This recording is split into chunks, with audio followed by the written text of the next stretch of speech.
Okay,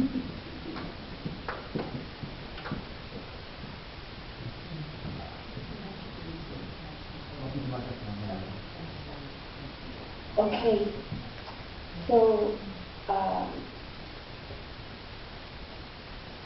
we can begin with the questions. Did you guys think about questions? Okay, good.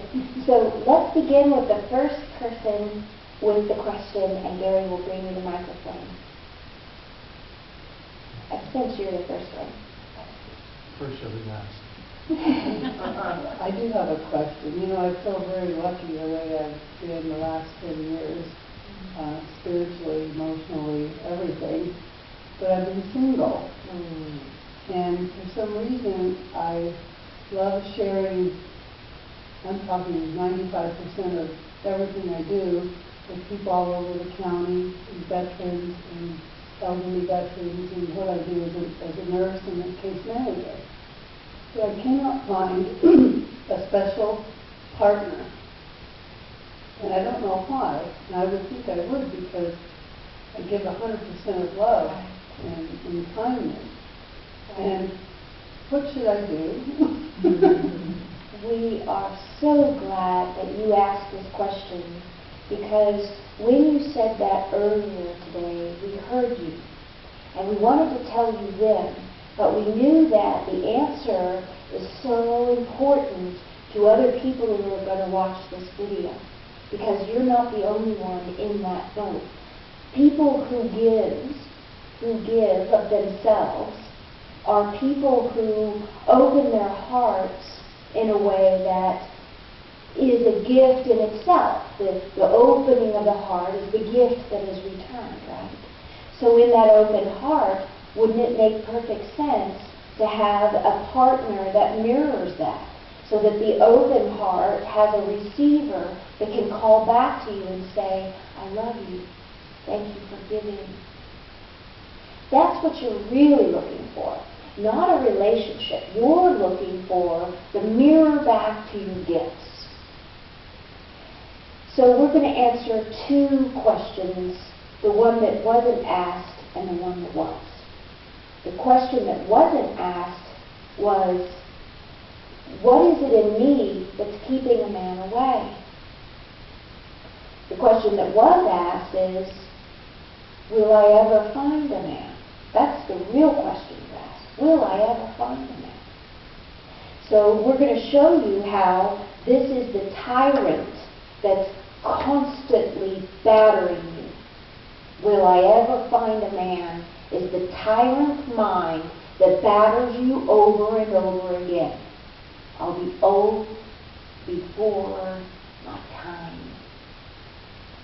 Every time you say, will I ever, the real thing is you calling back to that question, I will be old before my time. Now, we're going to look at what is it about me that keeps a man away. Now, this is going to be personal, but there are many people in this boat, so you are offering your personal way to them right now, okay? The reason that men find you hard to take is because you want something from them they don't know how to give. Not because they are incapable, but because they don't know how. And you are drawn to those men that don't know how. And the reason you're drawn to them is because you didn't get, when you were little, the kind of love from a father that would remind you over and over again what a man does in love. So you can't recognize it, what a man does in love. So you have the expectation of what love is based on what a woman gives. And a man cannot give what a woman gives. If he did, he'd be a woman. The beautiful aspect of man is his simpleness. The simplicity is what brings the complexity of woman to ground.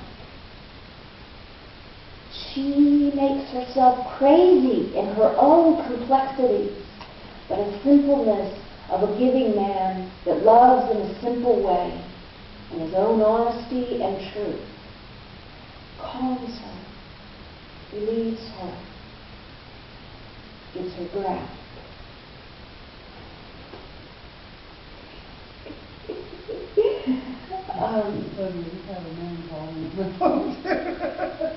Now we're going to tell you about that.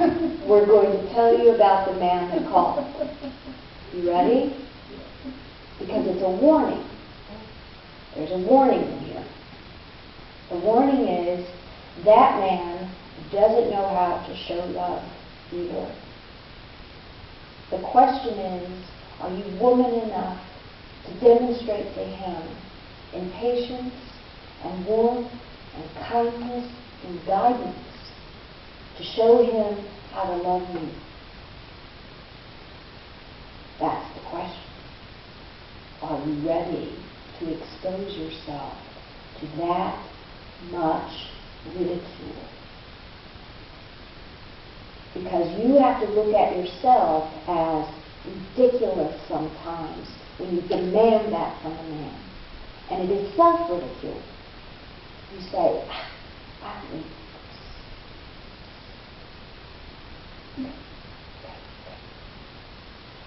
I don't need from him what I think I need from him, because that thing that I need, I get from God. God gives me that.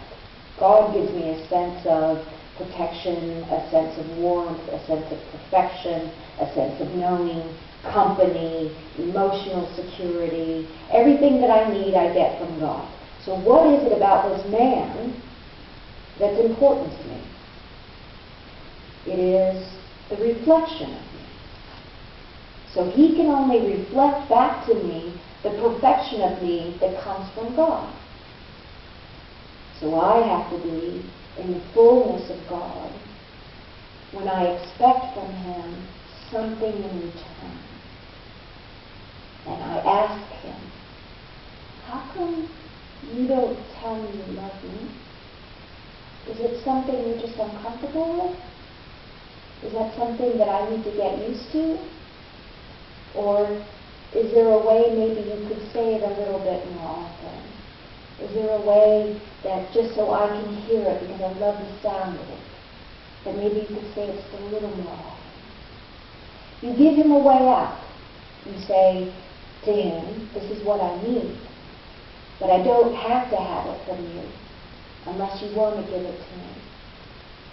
And if you give it to me, I get to experience that side of you that I adore in word.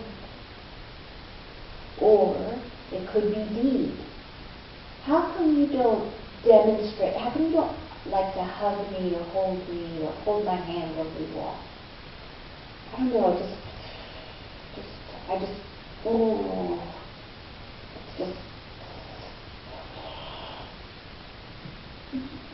and when you have that conversation with him, you find out why, what caused that. Where did that come from? It's not about you. You didn't cause it. It's about him. What he can't give to you is all about him, not you. So if you know that, you can give him patience.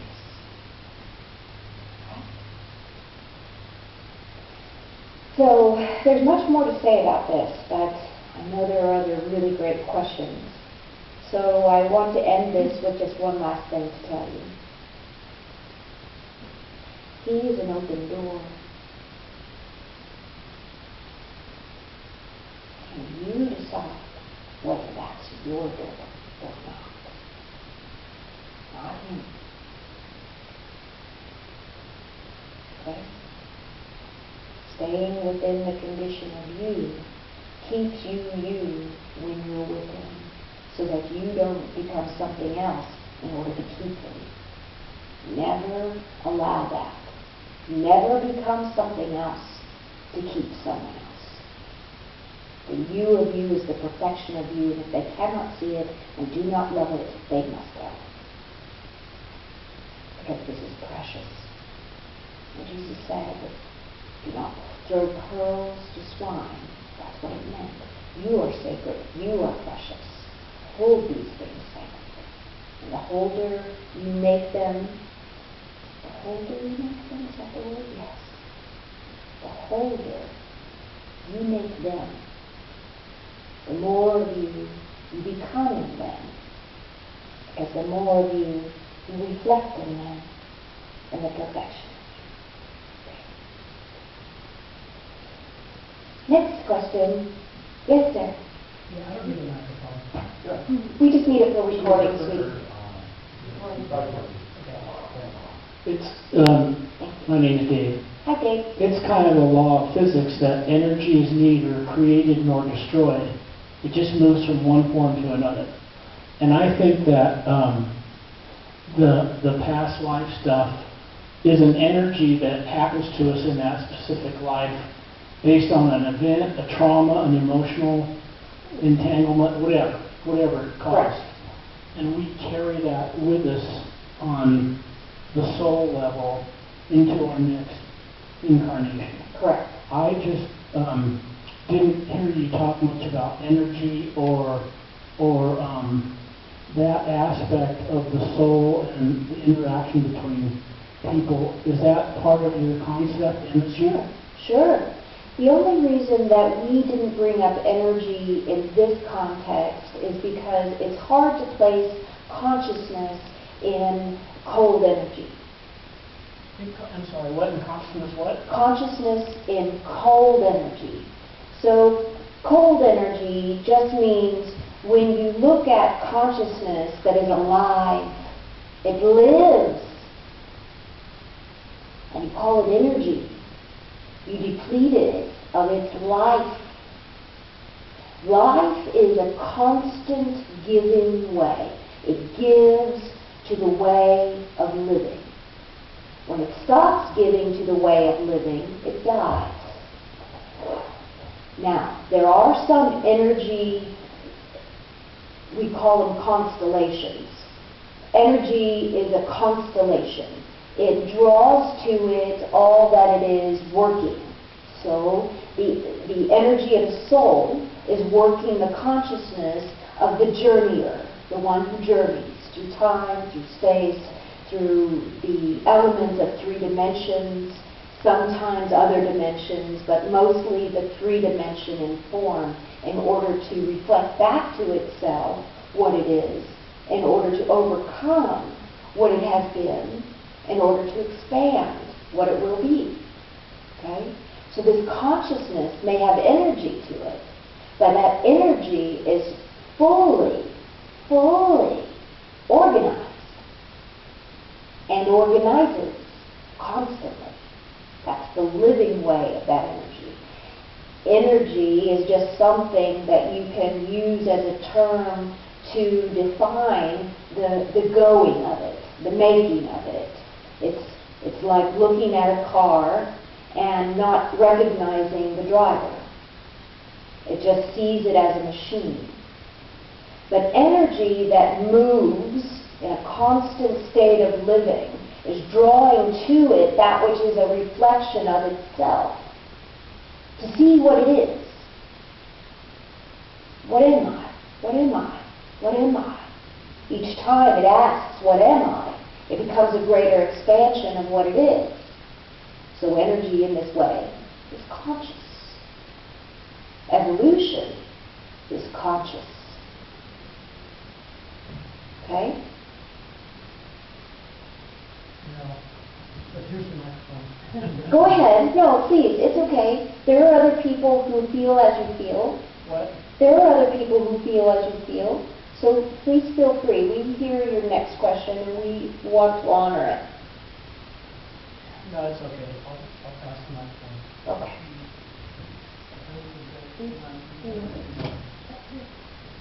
He doesn't have peripheral vision, so. Oh, really? Yeah. Can we tell you why that is? You don't have peripheral conditioning? Peripheral conditioning? Can we tell you about that? She wants to know if she can tell you why you have don't have peripheral vision. I know why I don't. Can we tell you why spiritually? And you don't have to believe this, but this is just so that people understand the nature of the body as it relates to soul, as it relates to spirit. The body is a reflection of those things. So, when you were in spirit, and you were planning this lifetime, this body, this incarnation, and you were planning it, you asked a very important question of the nature of consciousness. You said, what is it that moves only in the course of the forward way? What is it that only goes forward? Because will only goes forward. What one wills, one is, one goes, one is. One's forward way.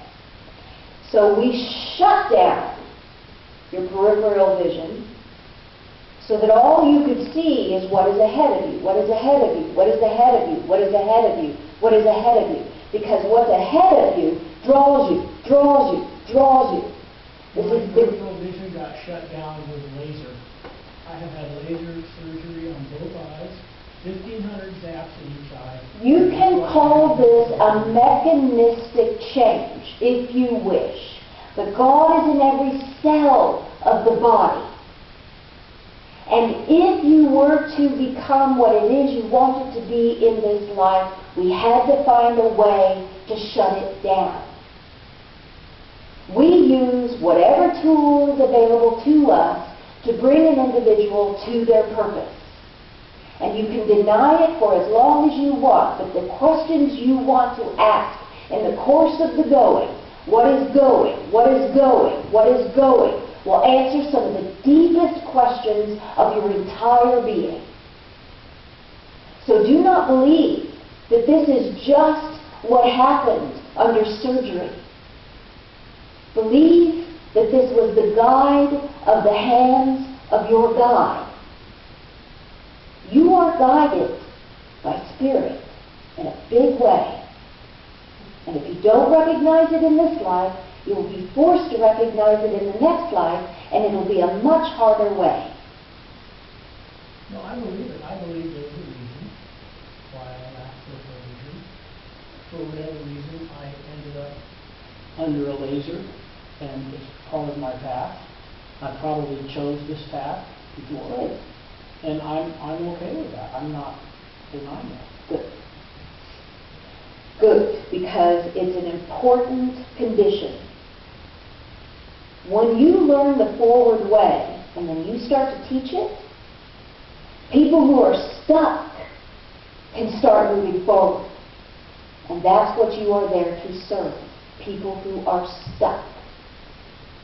What is the forward way? It means not looking anywhere but there. Understand? You have much work to do. We're just saying it's time to get on it. And you are here tonight specifically for us to tell you that. We brought you here. Okay? You're welcome. You are most welcome. Next question. I solved that problem for me. You're welcome. You're welcome.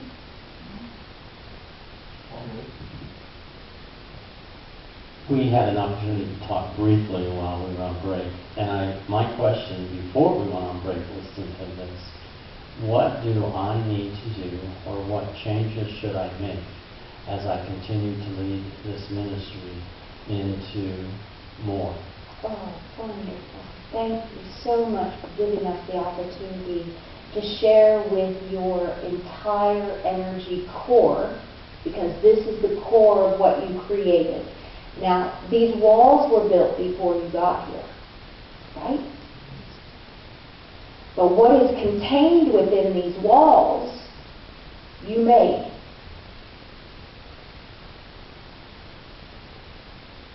There are entities, beings who have followed you here. And they know that this is the space they're supposed to stay in even when you go. But before you go, you are being guided by these conditioners to do something very special. And that's to wake up the people who no longer come. To wake them up, give them a reason to come. So anytime our employees enter into a place where people stop believing, the whole reason they're there is to show them something interesting, something drawing, something hopeful, something fantastic. And sometimes that means pissing a few people off, making a few enemies. But the more enemies you make, the more you'll find out that the audience grows and grows and grows. And the critics are just there to keep everybody wondering. Keep everybody wondering. And when they hear the critic and they look and see what they see that the critic isn't right. There's something more here. You're missing. You're missing something. But without that, the ones who are on the fence wouldn't move toward the open doors. You are here to open doors, to open minds, to open hearts. And you're going to do that by bringing in people like Sondra who give others a sense of phenomenology. There is a phenomena that is bigger than I ever imagined. And in that phenomena, there's something for me here. And in that there's something for me here, we talk to them. We get to talk to them. Because they're connected to us too, as you know. But you've got to open up the minds, open up the hearts for that to happen. So that we can come in, show them who they are, bring them to a new space, new understanding, a higher place. A place of inward looking. And in that inward looking, what they see is something fantastic, unimaginable, totally supported by a world they never knew. This is the wave you are crashing onto the shore of what has been before. Okay. Question? No, there's a question there.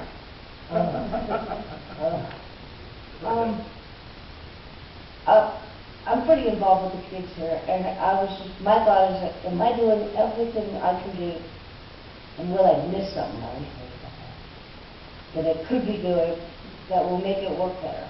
Yes. Yes. So, For John. Okay, that was what I really needed. Okay, so it says, the children are the lamb we were dramatizing earlier, the lamb. And in that lamb state, the frustration that occurs when there's too much control is what you were born to notice. Frustration. And when you see frustration, you were born to identify the reason for that frustration. What is the reason they feel unsupported or unable, unloved, untrue, overfettered by something? How do you unfetter that? Now, there is another person in this audience who is becoming a master in this field. And in the course of that, she is working on how to read faces of children, because these faces express more than adults express. Adults have learned to disguise their feelings. But the children who keep moving in this nonverbal communication, there is a flagrant, no, flagrant, is that flagrant? No. Flagrant? No. Flation? This? Flailing? Yes, flailing about. But it's a flation. So a shun is like a state of being? Yes. So think of a kid who is flailing about out of control, being obnoxious and disruptive. That's the first kid you want to hold in, control, and make sure that they fall in line, right? We generally just give them room and back up a minute so they get over it. That's right. That is your purpose. Give people room to be who they are at any point in their frustration, and they will go into the state of their own understanding. Because they hear themselves in the reflection of the room you create for them. And it calms them down. Because usually people flail about because they feel ungrounded or unappreciated or unseen. And they're trying to be seen. So when you see them, you give them room to be who they are, recognizing that this is just a case of frustration. So when we say, yes, there is something more you could be doing, all we're saying is the doing you're already doing has much more to it than you believe. So keep doing it more and more. With conscious recognition, this is your purpose. Now, we don't mean this is your purpose just with children. Eventually, you'll see how that relates to human adults. And you are born to recognize this in a way that calms people. You don't have to be a counselor or a politician. All you have to be is present. And it is your energy field recognizing your own purpose that creates for people a warm place to be, a loved place to be, an accepted place to be. And that's all you have to be, is a place for them to be. Thank you. Well,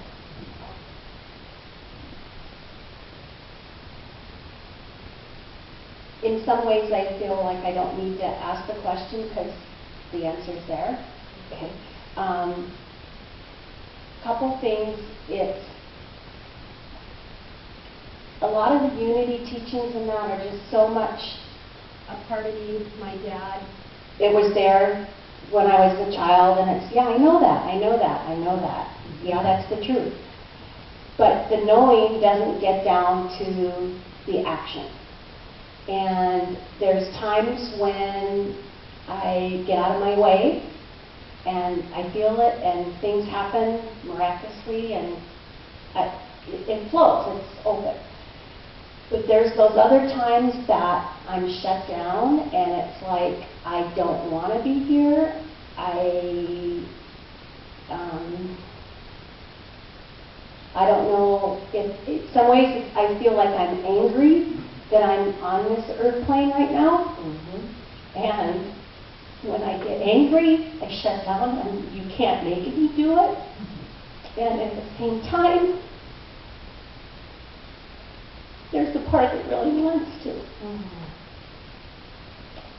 You are the exact system that we wrote this Tyrants of the Mind message for. And what it is someone who is in a state of knowing already knows all these things about themselves, but the being part isn't recognizing it. And there's a reason for you and every single person like this that is unique. There's a reason for it. It's very unique. And in your case, the reason is you have 4 favorite fantasies. 4 favorite fantasies. The first is the fantasy of presence? No, praying. The fantasy of praying. In the fantasy of praying, what that means is that what you pray for comes to you. That's a fantasy. But it's not true. And you see that in your life. Why is it the things you want, you pray for, don't come? Fantasy number 2. The fantasy of holding on to stories. If you hold on to stories, then you're holding on to who you are. These stories are an important part of who you are, and without these stories you couldn't be. But the truth is, these stories keep you from who you really are. And every time you believe in the fantasy of the stories, you reduce yourself to the condition of those stories, which brings you to states of anger and demand because you didn't get what you deserve. That's what the stories tell you. You didn't get what you deserve. Fantasy number 3. I am my own worst enemy. That's not true. You're not. The worst enemy of you is your own love of stories. That doesn't mean that that's you. That's not you. So you aren't your worst enemy. The only thing that is the worst enemy is the fantasies. Right? You are your greatest advocate. You believe in the things that are possible. That's not a fantasy. That's true. And the more you understand this side of you, the one who knows what's true, and stops going back to these fantasies, the less angry you'll be, and the more joy you'll feel, and the more surprise you'll experience, because the 4th fantasy is, there's nothing about me that is interesting. This is a fantasy you have that's deep underneath all other experience in your life. Deep underneath. There's nothing about me that is interesting. I'm just like everybody else. But here's the truth. You have a very special gift that you deny yourself over and over again. And this gift is a condition of hearing angelic being. You are capable of hearing angelic being. Now, it isn't a hearing from this ear. It's a hearing from the spirit world. So it's an auditory illusion. It sounds like you're hearing it, but it's really within another dimension. So we'll give you an example of when this occurred, and you wrote it off. Recently, you were in a room full of people, and someone walked up to you and asked you a question. You didn't hear the question, you heard the answer.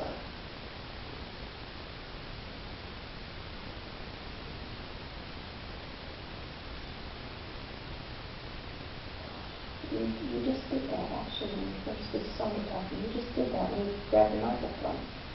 like I already know the answer to this question. You were hearing it. This is your gift. So the more you tune into that, the more you identify things you know that you write off because you listen to these fantasies, the more you're going to see how much of a help you are to people.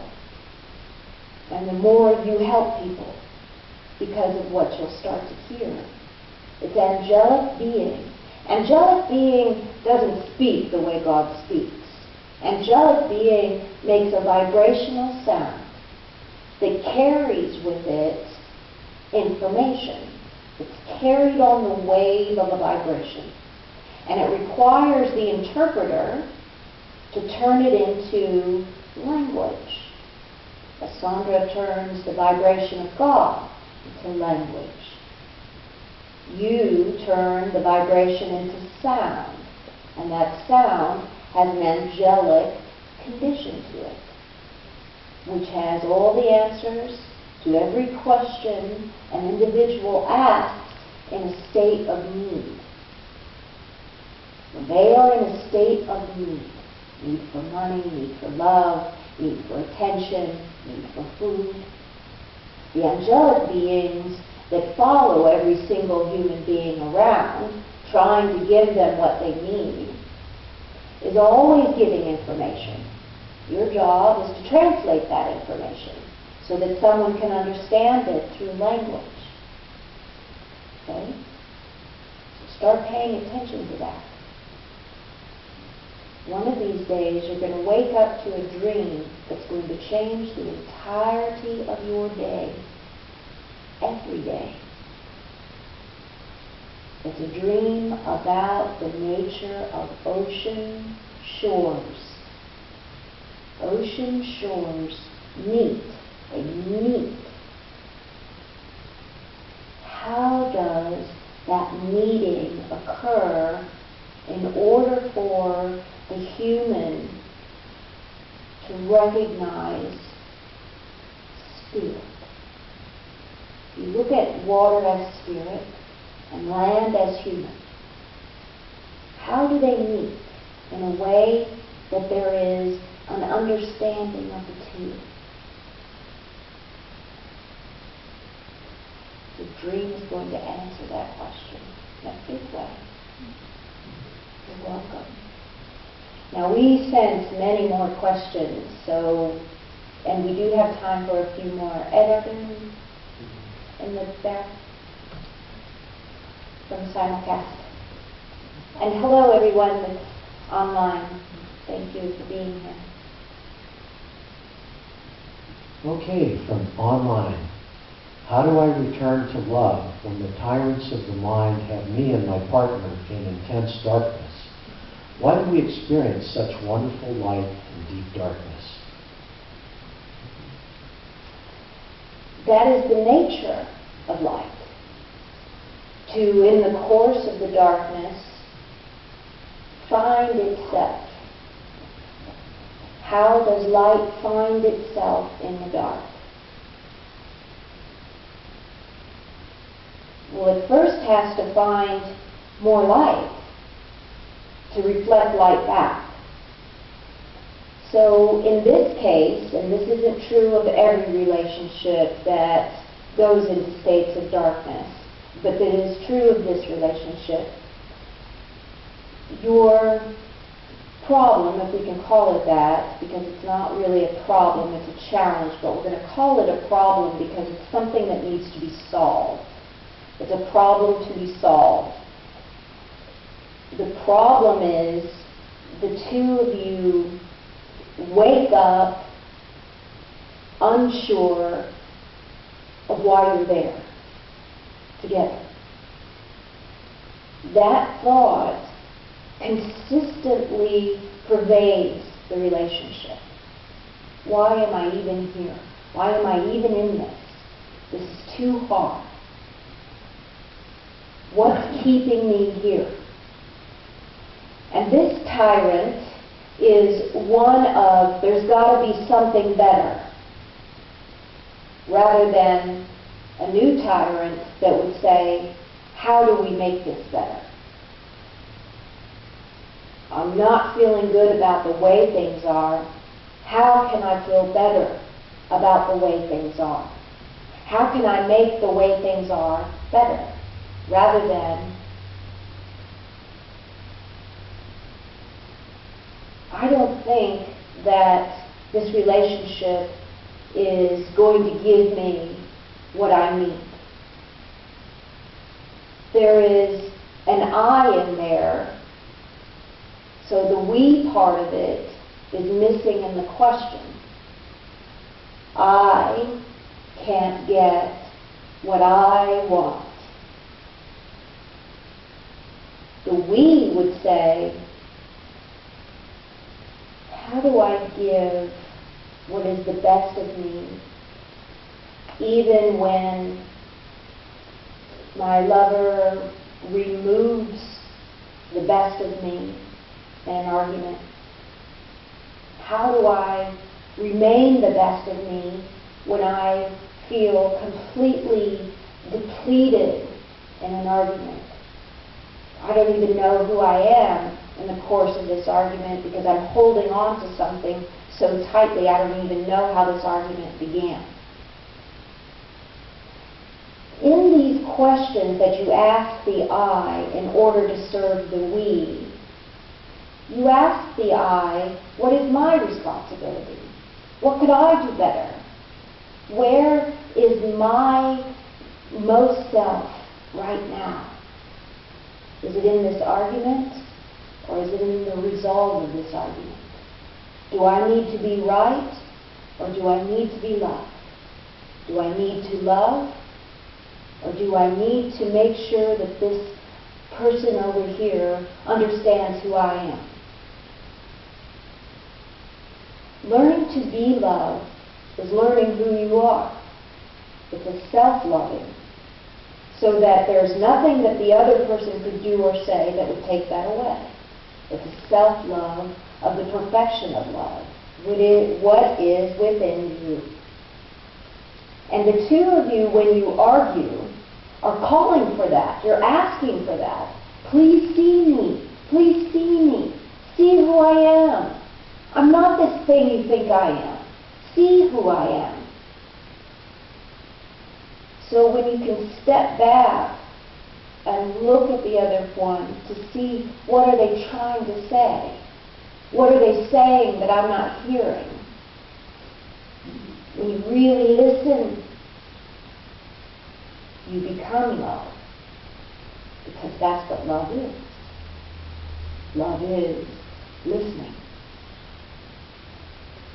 Becoming love in the course of a relationship doesn't mean you're getting love from another person. It means that you are remembering love. Because no one can take love, put it in your pocket, and say, there, you got love. It doesn't work. They show you something that reminds you of what love is.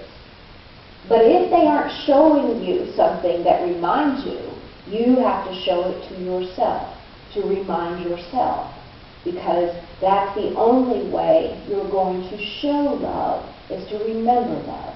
And in your showing of love, they remember love. But it begins first with you. What do I do to make this love better? What do I do to stop being so angry? What do I do to make this relationship more important to me? How do I become a better man for this woman I love? How do I be a better woman for this man I love? How do I give what is important to make love the love instead of love the no love? That's your answer.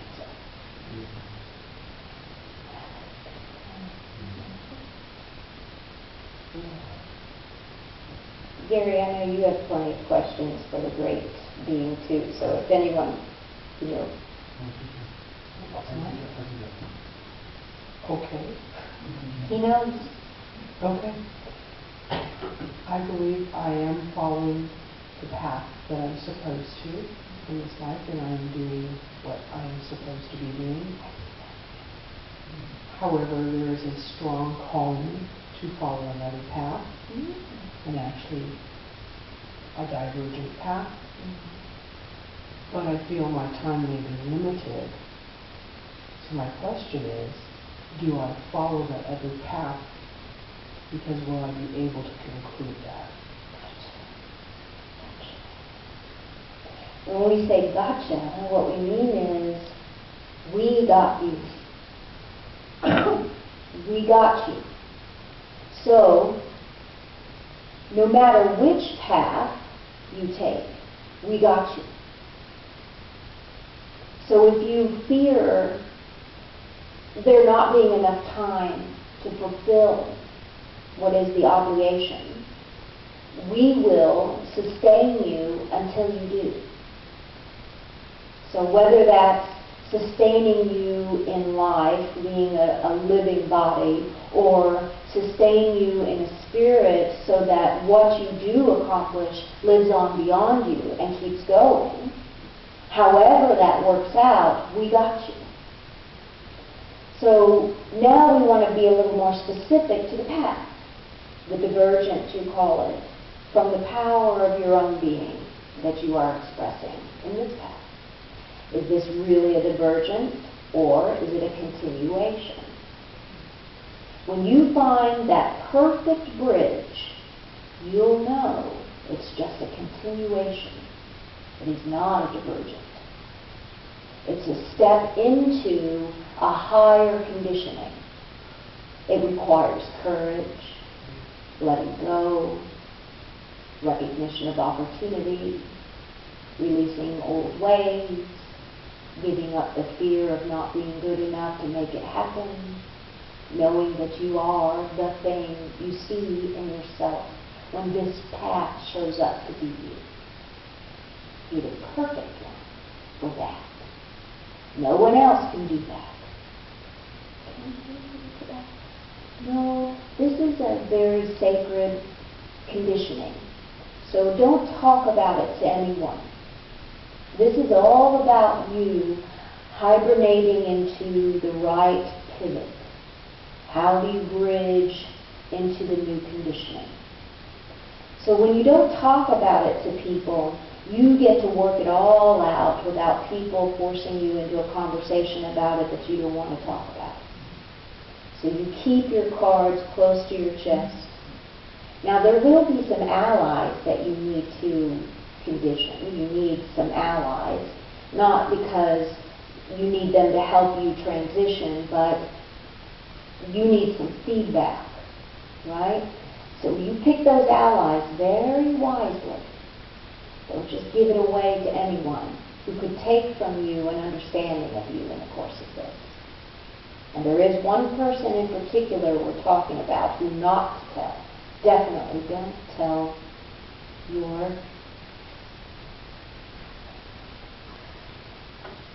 feels like a mother, but then when I try to say mother, the word won't come out.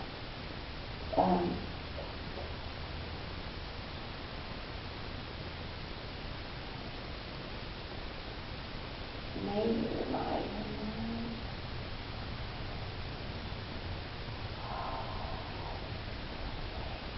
Mother way, Mother way, can tell you Mother way. Are you mom? Don't tell you Mother way. Does this path kind of go against your mother way a little bit? It may go against a family way. Gotcha. Okay, here we go. Okay, so God says, the only family way it's going against is your concept of mother's role. Where is mother's role? Because you have to be bigger than that, a mother's role. You have to become a woman of great station. That means the people in the family way have to see you as a woman way. And giving up family conditioning is the courage way. Okay? That means holding here, precious, knowing you are guided by an inner being. And this inner being is stronger than even blood. Okay? Thank you. You're welcome. Welcome. Yes, we have another question up here too. Tracy, do you have a question? Of course, yes, you got it. I have lots of questions. Of course you do. I don't know where to start. One of the questions was, I went to Gary's workshop last weekend, and when he does the meditation that focuses on the heart, Yes. Breathing through the heart. breathing through the heart. When he was doing his bells, I guess his bowls, I guess. Both. Whenever I do that meditation, I feel the vibration of that. And my question is, why do I feel that? Well, the heart is vibration, Okay. right? And what your heart is doing, and this isn't true for everyone, but what your heart is doing is trying to find the tone that is the perfect resonance to the sounds you're hearing. You want your heart to make this lovely condition of vibration balance. That's what you are yearning for in general, but your heart is actually looking for that.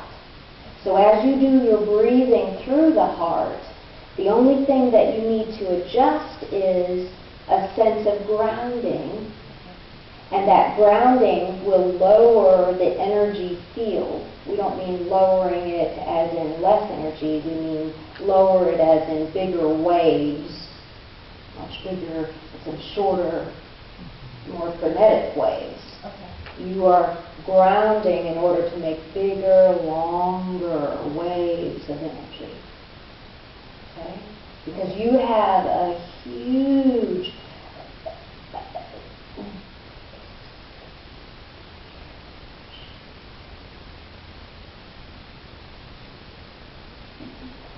energy comes always from the heart out into the world. Depending on one's true calling, the heart stays either closer to the body or actually vibrates out way beyond the body in a constant presence. You have the condition, you're just fine-tuning and honing it with Gary's techniques. You're fine-tuning and honing it so that it just comes in a constant wave of this. A constant wave of this. It is the ama energy. It is the nama energy. Gives all life.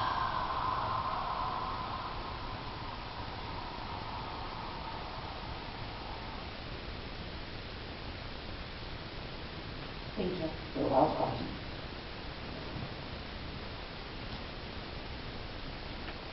My question is, how do I let go of the monkey mind? Because that's that, Did you say monkey mind? yeah, monkey mind. I love that. I want to let go of that monkey mind that just plays recordings over and over whenever I want to concentrate on something. I just let all these other things in the way. And monkey mind is a great way of saying it, but for you there's a better way of saying it because your mind understands words. So all you need is one good word to train your mind on, right? The word for you that is just the first practice. This is by no means going to satisfy you in 8 months.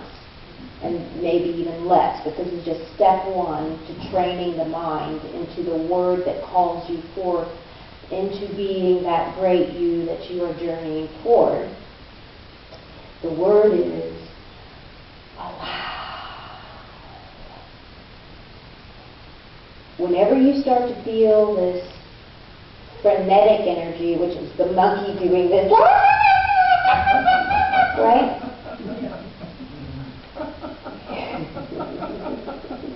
You go into the state of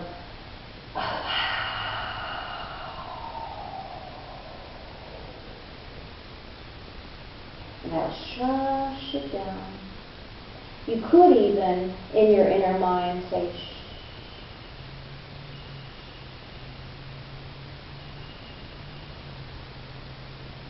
And that'll quiet everything down.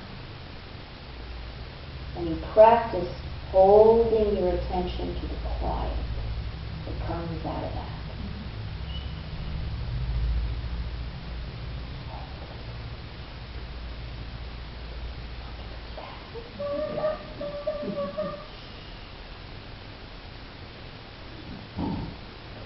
Okay? But that's just step one for you. There are many other techniques that will work better for you as you continue on your path. But what we would like to show you is something you haven't considered yet on your path. And it has to do with words. So the breaking point for you is going to be when you discover in your writing the reflection of your most self. So this is Sondra asking out of curiosity, are you journaling now? Are you writing now? Occasionally, but not very often. Okay.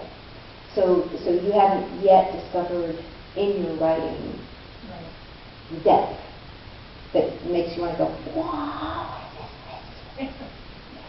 Okay. So go like this. Now,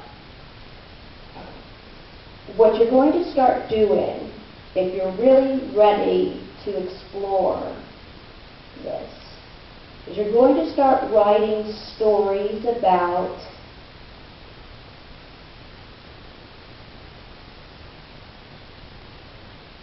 slavery, really.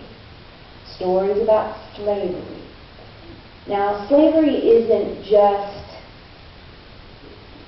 what occurred to people in human history. Slavery is a deep, dark conditioning in consciousness. Enslaving those who are conscious requires programming. You have to program them to believe that they are not free, that they were born to serve something that is less than the service of the great God that gives freedom. So in exploring slavery, in almost a question and answer dialogue between you and yourself, you're going to discover that enslavement is a condition of mechanism. There's a mechanism to it. The mechanism of slavery has systems. And in these systems are manners? No. Message? No. Making. And these mechanisms are making. In other words, just as the mechanism of a spinning wheel makes yarn, so too does the spinning wheel of tyranny make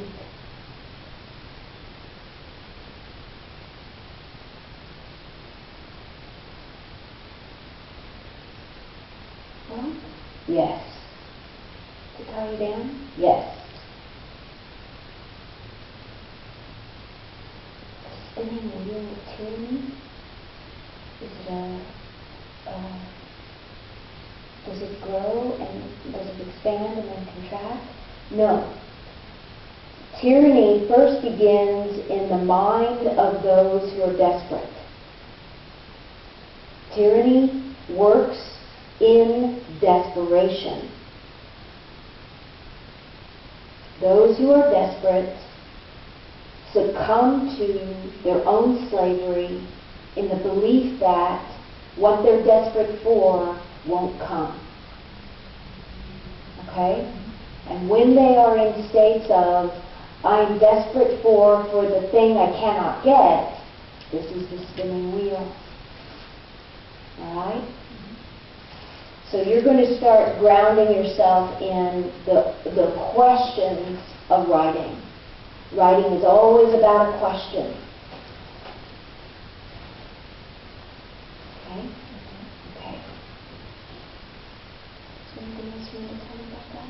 No. No. But we do want to address those who have to go. Please feel free. We want you to know we are so happy you've come. Okay? You listened and you came. Thank you. Thank you. So I'm 5 minutes over, so if there's any more questions, I'm happy to answer one. Yes. One. Yes, one last question.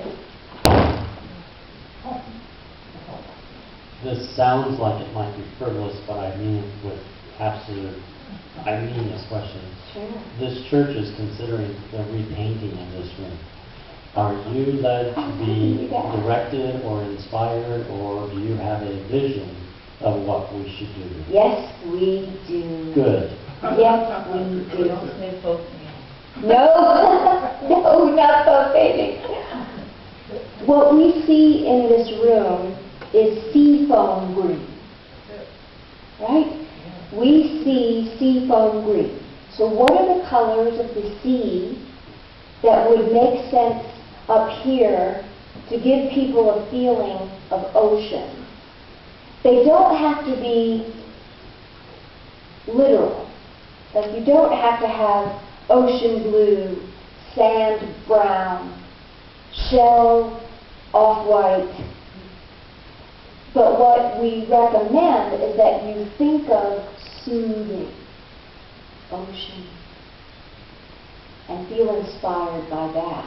We do recommend color, but very subtle color on the walls. And we do recommend color here, but I think you'll find that the color that they already are, so long as you bring in the complements on the walls, that these may already be the color they need to be. Just a slight alteration in softness. Should be softer? What's that? People are at the top, and then how you go really subtle. No, it will pop more when there's more color up here. This will pop much more because the contrast. So God, are you saying like a color like this on the walls? We are saying a greenish, bluish, light, but not so light you can't see the color in it. Just light enough to make this pop. But if you put too much color, it will be too busy. And it won't solve people's need for comfort. It will and they won't know what's causing it. It's just okay.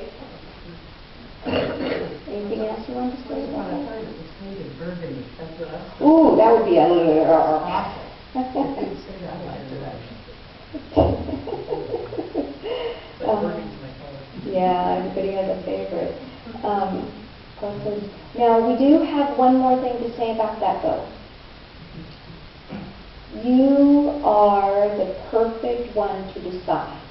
Don't hand it over to anyone else. You know what inspiration is. You know color inspiration. And you go into a state of prayer about it, you'll get the perfect colors. But if you start handing it over to committee, you'll never get it. That's what we want desperately for you to know. This is your inspiration, because it will follow suit in everything you do. And remember those enemies we told you about. Expect them. Allow it. It's just part of the process of shaking things up. Okay? Thank you. You're welcome. I'll let you know, I I'm just really going to enjoy have the no goals. control issues at all. You need the goals to keep it going. See, the committee's already formed. You got it. All right. Well, I thank you all for our, were you going to say anything, my dear? Oh, yes, please do. Yes. I just want to thank all of you for coming out tonight, and Paul for so beautifully and heartfully opening up your doors in such short notice for us. It was just, it's wonderful. And to be here in this place that is so filled with heart and gentleness, I want to thank you. There's much more than just the number of people in here. There's a congregation and grace that is truly felt, so thank you. Sondra does phenomenal reading. She gave you a taste tonight of the amazing work that she does to tap into spirit and in a very clear coming forth of what is perfect for you. So there are cards back on the table. Her book is quite profound. Take her card, go onto her website, look at some of her videos. Tell your friends this is a work that is about bringing God into every heart and into every person. So it's important to share it. It's a profound work that she does. I, who have been, again, teaching for 35, 40 years, I'm very moved by the wisdom, the heart, the consciousness that comes forth. So thank you for that. Thank you. Beautiful. Thank you very much. Thank you.